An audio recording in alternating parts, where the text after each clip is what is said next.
Good morning. ये गृह विज्ञान की कक्षा है और गृह विज्ञान कक्षा 9 के अंतर्गत हम पढ़ रहे हैं। आज हमारा लेसन अध्याय 4 प्रारंभ होने वाला है। इससे पहले हम 3 पाठ पढ़ चुके हैं। बच्चों, आज का हमारा पाठ का नाम है अर्थव्यवस्था परिवार की मूलभूत आवश्यकताएं। सबसे पहले हम बच्चों अर्थव्यवस्था के बारे में जानते हैं। अर्थ मतलब क्या होता है? अर्थ का संबंध जो है वो धन से लिया जाता है। अर्थव्यवस्था मतलब धन की व्यवस्था को, अपने आय की व्यवस्था को इस प्रकार से व्यवस्थित करना जिससे कि हमारा परिवार सुचारू रूप से बिना किसी परेशानी के चल सके। और इसके बाद परिवार की मूलभूत आवश्यकताएं, जैसा कि हम जानते हैं सभी के परिवार की, सभी लोगों की मुख्य आवश्यकताएं 3 होती हैं: भोजन, वस्त्र और मकान। ये आवश्यकताएं किसी भी परिवार की मूलभूत आवश्यकताएं हैं। वैसे तो आवश्यकताओं की कई श्रेणियां होती हैं, जैसे कि आवश्यक आवश्यकताएं और विलासितापूर्ण आवश्यकताएं और जो है सुविधापूर्ण आवश्यकताएं।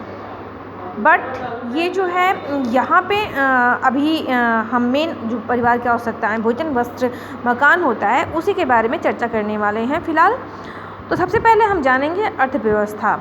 तो अर्थव्यवस्था का क्या अर्थ होता है, क्या महत्व होता है, सबसे पहले इस पर विचार करते हैं। तो अर्थव्यवस्था के अगर अर्थ के बारे में बात करें तो अलग अलग गृह विज्ञान शास्त्रियों के द्वारा इसकी परिभाषा को दिया गया, जिसमें से निकिल और डार्सी की एक परिभाषा है: परिवार की आय तथा व्यय पर नियंत्रण होना तथा आय का गृह के सृजनात्मक कार्यों में लगाना ही गृह व्यवस्था कहलाता है। इसका मतलब क्या हुआ? देखो बच्चों, आप लोगों को जो गृह विज्ञान शास्त्री हैं जो भी परिभाषाएं दिए हैं वो परिभाषा आपको याद होना चाहिए, क्योंकि वो परिभाषाएं पूछी जाती हैं और अगर लॉन्ग क्वेश्चन होता है तो उसमें आपको लिखनी भी होती है, तो परिभाषा आपको याद करनी पड़ेगी। तो परिवार की आय और व्यय का पर इस प्रकार से नियंत्रण करना कि हम अपनी आय को सृजनात्मक कार्य मतलब ऐसे कार्यों में लगाएं जो कि परिवार के लिए एक प्रमुख कार्य हो। जैसे कि हमारे घर में जो भी आय आ रही हैं, अगर उसका व्यय इस प्रकार से हम करते हैं, यानी कि अपनी आय के अनुसार ही व्यय करते हैं, यानी आय पर हमारा नियंत्रण होता है, तो हम उस पैसे को बचा के अन्य कार्यों में, जैसे कि हम अपने घर में कोई हमें थोड़ी सी बचत सेविंग करके घर में एक वॉशिंग मशीन ले आएँ, या फिर कोई एक छोटी गाड़ी लेनी है, तो अगर हम थोड़ी थोड़ी पैसे की बचत करते हैं तो उस पैसे से हम बड़े इजी वे में उसको ले सकते हैं। तो इसका मतलब यही हुआ कि परिवार में जो भी आय और व्यय, यानी कि जो पैसे हमारे परिवार में आ रहे हैं उसके अनुसार इस प्रकार से व्यय करना जिससे कि हम अपनी आय को अपने कार्यों, अपने घर को अच्छी तरीके से चलाने में व्यय कर सकें। इसी प्रकार से अन्य शास्त्रियों ने भी परिभाषा दिया है, जैसे कि जो है निकिल और डार्सी के अलावा कैंडले द्वारा भी इसकी परिभाषा दी गई है। फिलहाल आप निकिल और डार्सी की परिभाषा को याद करिए। अब हम जानते हैं कि अर्थव्यवस्था का क्या महत्व होता है। तो जो अर्थव्यवस्था होता है, इसके द्वारा अगर अर्थव्यवस्था को अच्छी तरीके से किया जाए तो परिवार का जो संचालन होता है वो अच्छी तरीके से होता है, जीवन स्तर हमारा अच्छा हो जाता है, सुख समृद्धि परिवार में बढ़ती है, और इसके साथ साथ जब पैसे की कमी नहीं होती है और परिवार में सभी की आवश्यकताओं को ध्यान में रखते हुए अपने आय का इस प्रकार से संतुलन बैठाया जाता है, व्यय किया जाता है कि सबकी आवश्यकताएं जब पूर्ति होती हैं तो परिवार में एक सामंजस्य की स्थिति बनी हुई होती है। अब हम चर्चा करते हैं जो है अर्थव्यवस्था का क्या महत्व होता है। तो सबसे पहले अर्थव्यवस्था एक प्रक्रिया है। जो अर्थव्यवस्था है ये एक प्रक्रिया होती है। प्रक्रिया का मतलब क्या है? इसमें आदान प्रदान होता है, जैसे कि पैसे मतलब आय किस प्रकार से आय आ रही है, किस प्रकार से उसका व्यय हो रहा है, किस प्रकार से सावधानीपूर्वक उसका व्यय करना है। तो आय किस प्रकार से आना, किस प्रकार से खर्च होना एक प्रक्रिया के तहत आता है।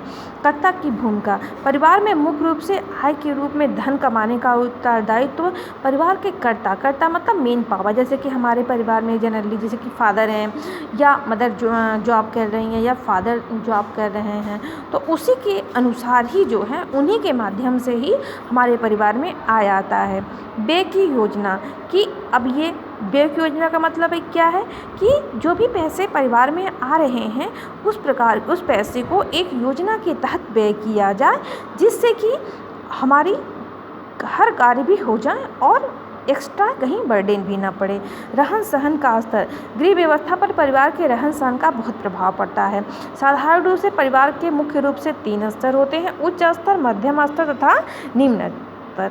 उच्च स्तर का मतलब ऐसे परिवार जिनकी आय बहुत ही ज़्यादा होती है। मध्यम मतलब ऐसे परिवार, जैसे उच्च स्तर में कौन आ गया, जैसे कि IAS PCS हैं या बहुत बड़े बिजनेसमैन हैं।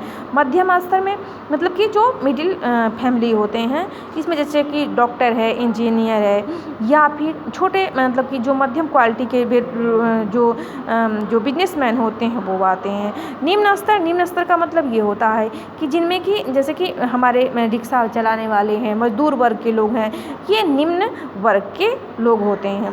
तो इन लोग को भी हमारा जो होती है अर्थव्यवस्था प्रभावित करती है। ज़रूरी नहीं है कि जो है बहुत ही उच्च परिवार के ही लोग अपनी अर्थव्यवस्था को सही करें। ये अर्थव्यवस्था चाहे कोई भी वर्ग हो, सभी के लिए आवश्यक होता है। सामाजिक आर्थिक परिवर्तन के लिए जो अर्थव्यवस्था होती है सामाजिक आर्थिक परिवर्तन के लिए भी बहुत ज़्यादा महत्वपूर्ण होती है। परिवार के सदस्यों की संख्या, मतलब कि अर्थव्यवस्था इस पे भी प्रभावित करती है कि हमारे परिवार में कितने सदस्य हैं, और जितने अधिक सदस्य होंगे और उसी हिसाब से व्यवस्था की सेटिंग होती है। एक कहावत है ना कि छोटा परिवार सुखी परिवार। इसका मतलब क्या हुआ कि परिवार में जितने कम सदस्य होते हैं वो परिवार की अर्थव्यवस्था उतना ही अच्छी होती है। जैसे कि एक फैमिली है, जैसे कि एक फैमिली में 4 बच्चे हैं, अगर चारों बच्चों की आवश्यकताओं को पूर्ति करना पड़े और दूसरा परिवार है उसके पास 2 बच्चे हैं, तो वो 2 बच्चे का जो परिवार है वो ज़्यादा बेटर ढंग से कर सकता है अपेक्षाकृत जिसके पास 4 बच्चे हैं। इसी के क्रम में और है अधिकतम उपयोग तथा उपभोग।